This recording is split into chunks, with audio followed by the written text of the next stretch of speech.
तो आज हमारे सामने जो स्रोत हैं वो कोई आर्टिकल या किताब नहीं, बल्कि किसी की पढ़ाई के हाथ से लिखे हुए नोट्स हैं। अच्छा। और विषय है भारतीय संविधान में दिए गए मौलिक कर्तव्य। हाँ, आज का हमारा मिशन है इन नोट्स की मदद से ये समझना कि ये कर्तव्य हैं क्या, इन्हें संविधान में इतने सालों बाद जोड़ने की जरूरत क्यों पड़ी और आज एक नागरिक के तौर पर इनके क्या मायने हैं।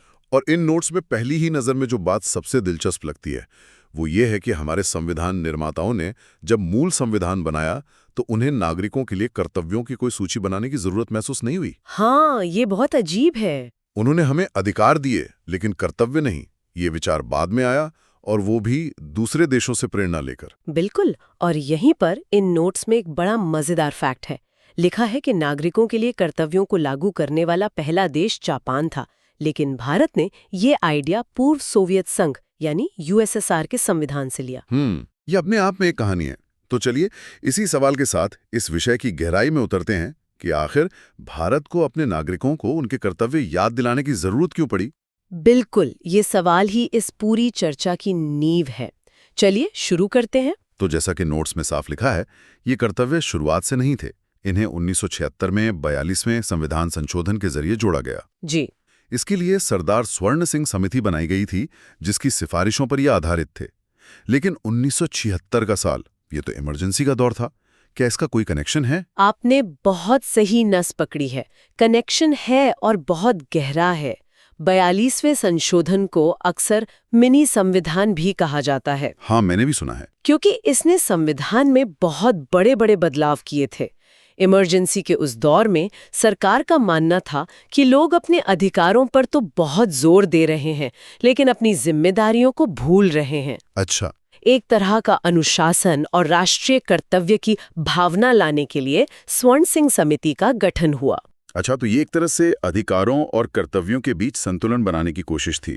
लेकिन इन नोट्स में एक और बात है कि समिति ने 8 कर्तव्यों का सुझाव दिया था, पर सरकार ने 10 कर्तव्य शामिल किए। हाँ, मतलब सरकार ने समिति की बात को भी बदला। हाँ, ये बहुत बारीक लेकिन महत्वपूर्ण जानकारी है। इससे पता चलता है कि सरकार नागरिक जिम्मेदारियों को लेकर कितनी गंभीर थी। समिति ने कुछ सुझाव दिए थे, जैसे टैक्स देना भी एक मौलिक कर्तव्य होना चाहिए। अच्छा, ये तो होना चाहिए था। जिसे सरकार ने नहीं माना।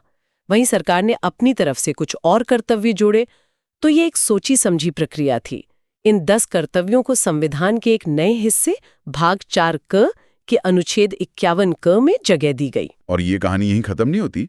नोट्स के मुताबिक करीब 26 साल बाद 2002 में 86वें संशोधन से एक और कर्तव्य जोड़ा गया। जी। इससे इनकी संख्या 11 हो गई। और ये बहुत अहम है। ये दिखाता है कि संविधान एक पत्थर की लकीर नहीं बल्कि एक जिंदा दस्तावेज है।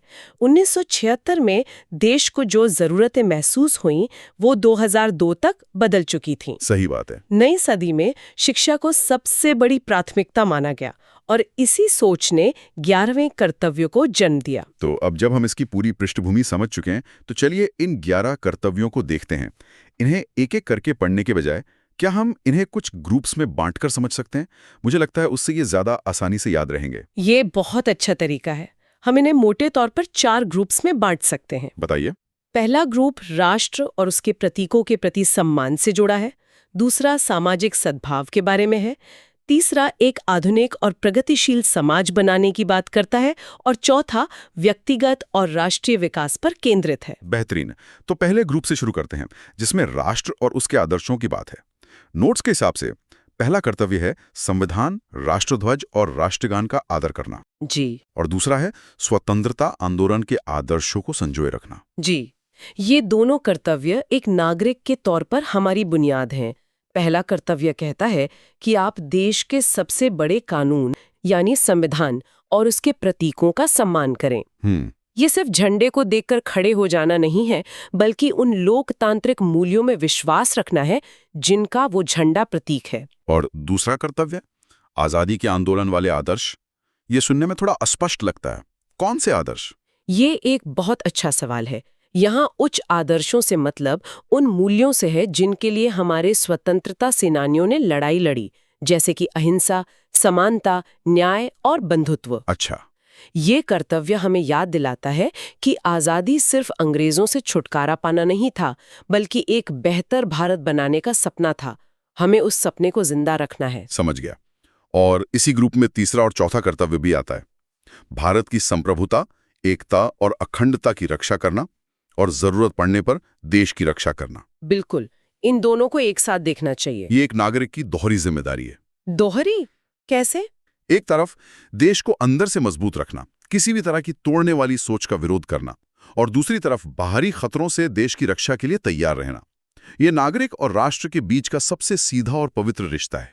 तो ये पहला ग्रुप हो गया राष्ट्र का सम्मान और उसकी रक्षा। अब दूसरे ग्रुप पर आते हैं जो समाज से जुड़ा है।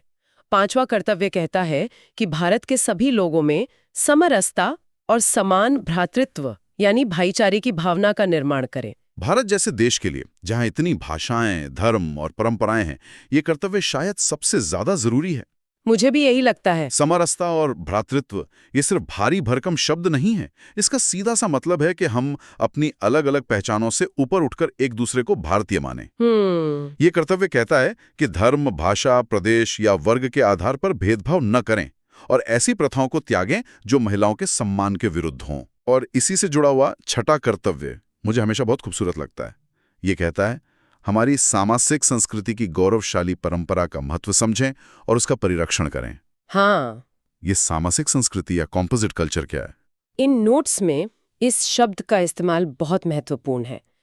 सामासिक संस्कृति का मतलब है हमारी मिलीजुली विरासत। मिलीजुली विरासत। जी, ये हमें याद दिलाता है कि भारत की संस्कृति किसी एक नदी की तरह नहीं, बल्कि गंगा की तरह है, जिसमें हजारों सालों से अनगिनत छोटी बड़ी नदियां और धाराएं आकर मिली हैं और मिलती जा रही हैं। वाह!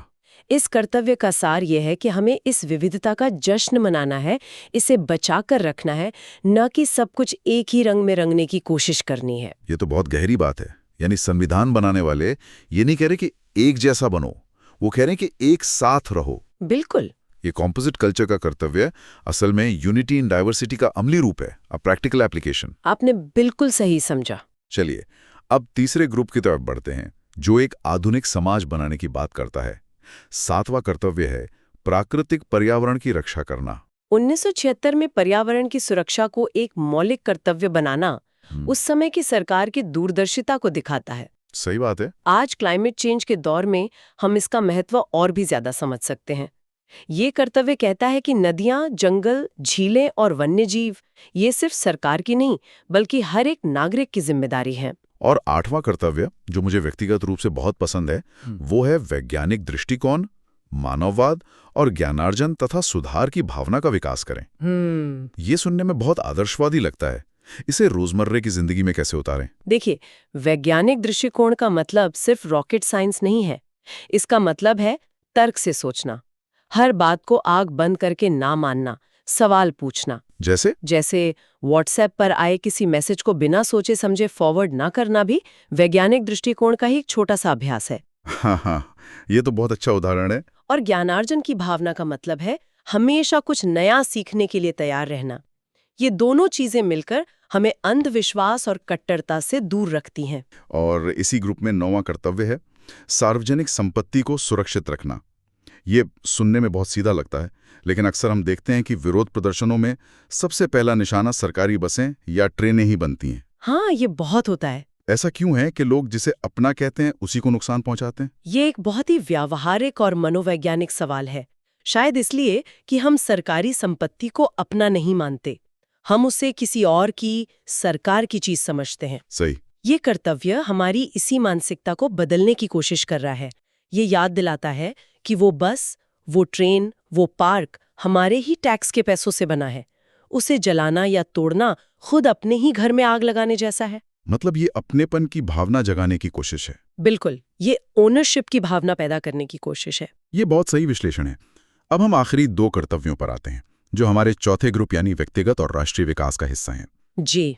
10वां कर्तव्य कहता है व्यक्तिगत और सामूहिक गतिविधियों के सभी क्षेत्रों में उत्कर्ष की ओर बढ़ने का सतत प्रयास करें, जिससे राष्ट्र निरंतर बढ़ते हुए प्रयत्न और उपलब्धि की नई ऊंचाइयों को छू ले। ये एक बहुत ही प्रेरक कर्तव्य है। इसे ऐसे समझिए, अगर एक ओलंपिक रिले टीम में हर धावक सिर्फ अपना सबसे तेज दौड़ने पर ध्यान दे, तो टीम अपने आप जीत जाएगी। यह कर्तव्य कहता है कि हर नागरिक अपने अपने क्षेत्र का ओलंपिक धावक बने। एक डॉक्टर, एक शिक्षक, एक किसान, एक कलाकार, जब हर कोई अपना काम बेहतरीन तरीके से करने की कोशिश करेगा तो देश खुद ब खुद आगे बढ़ेगा। बिल्कुल, ये व्यक्तिगत विकास को सीधे सीधे राष्ट्रीय प्रगति से जोड़ता है। वाह। और अब 11वां और आखिरी कर्तव्य, जिसे 2002 में जोड़ा गया था। हाँ, माता पिता या संरक्षक का ये कर्तव्य होगा कि वो 6 से 14 वर्ष तक की आयु वाले अपने बच्चे को शिक्षा के अवसर प्रदान करें। ये तो सीधे सीधे शिक्षा के अधिकार से जुड़ता है। बिल्कुल, ये एक ही सिक्के के दो पहलू हैं। 86वें संशोधन ने एक तरफ अनुच्छेद 21 क के तहत 6 से 14 साल के बच्चों को शिक्षा का मौलिक अधिकार दिया, और दूसरी तरफ इसी कर्तव्य के जरिए माता पिता और अभिभावकों पर एक जिम्मेदारी डाल दी। ये एक बेहतरीन संतुलन है। सरकार आपको अधिकार दे रही है, स्कूल दे रही है, लेकिन उस अधिकार को हकीकत में बदलने का पहला कर्तव्य परिवार का है। तो हमने नोट्स के आधार पर सभी 11 कर्तव्यों को समझा। अगर मैं इसे समेटने की कोशिश करूं तो हमने देखा कि ये कर्तव्य इमरजेंसी के दौर में स्वर्ण सिंह समिति की सिफारिश पर लाए गए ताकि अधिकारों और जिम्मेदारियों में एक संतुलन बनाया जा सके। एक सोच, पर्यावरण की रक्षा, व्यक्तिगत उत्कृष्टता और शिक्षा जैसी आधुनिक बातों को भी छूते हैं। बिल्कुल। और मेरा अंतिम विश्लेषण ये है कि ये कर्तव्य असल में नागरिकों के लिए एक नैतिक संहिता या मॉरल कोड की तरह है। नैतिक संहिता। हाँ, एक महत्वपूर्ण बात जो श्रोताओं को पता होनी चाहिए वो ये है कि ये मौलिक अधिकारों की तरह कानून द्वारा लागू करने योग्य नहीं है। यानी अगर कोई इनका पालन नहीं करता तो आप उसे अदालत में नहीं ले जा सकते। अच्छा, तो फिर इनका फायदा क्या है? अगर कोई सजा ही नहीं है तो इन्हें मानेगा कौन? यही तो इनकी खूबसूरती है। ये आपको सजा का डर नहीं दिखाते, बल्कि एक बेहतर नागरिक बनने के लिए प्रेरित करते हैं। ये एक आईने की तरह है जो हमें लगातार याद दिलाते हैं कि एक अच्छे समाज का निर्माण सिर्फ सरकार नहीं कर सकती, उसमें हर नागरिक की हिस्सेदारी जरूरी है। ये अधिकार मांगने से पहले अपनी जिम्मेदारियां निभाने की बात करते हैं। ये एक सूची नहीं बल्कि नागरिकता का एक दर्शन है। बिल्कुल सही, बहुत खूब। और इसी के साथ हम अपने श्रोता के लिए एक विचारणीय प्रश्न छोड़ जाते हैं।